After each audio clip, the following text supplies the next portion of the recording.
Hey guys, R4GE VipeRzZ here, and today I'm going to show you how you can upgrade from Windows 11 24H2 to 25H2 on a machine that does not meet these system requirements. So as you can see at the minute, if I try to run the installer, it says it doesn't currently meet these system requirements. So to get around that, we're going to open Registry Editor. So if we type Registry Editor and then run that as administrator, and then we're going to open up HKey local machine, then System, then Setup, and then inside Setup, you want to find the folder that is named Mo Setup. Then you want to right click on the Mo Setup folder, go to New, and then select dword, that is 2-bit value. Now you want to name this value Allow Upgrades with Unsupported TPM or CPU, and then press Enter.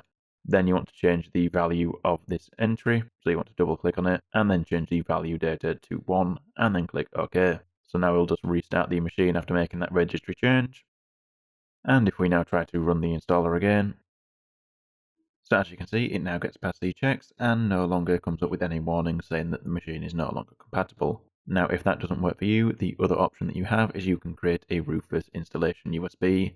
So all you will need is just a USB that you don't mind having stuff wiped off that is at least 8 GB in size, and then you just need to download Rufus. So if I open Rufus up, and I already have a USB plugged in, so as you can see that is there, we'll just eject our old ISO.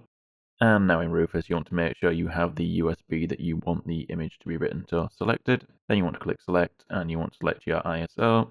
And then you want to click start, and then you want to make sure you have the remove requirements option box selected. And then you can have all the others selected if you want. And then you just want to click OK. And then yes, that you know that the data is going to be wiped off the drive. And then click OK on that. And it will now start creating the installation USB. And now it's finished creating the installation USB. If I now open the USB up and run the setup inside of it. So as you can see with the Rufus USB, it also bypassed the system checks. So I'll just show you that it does work. So I'll just show you what current version I am on.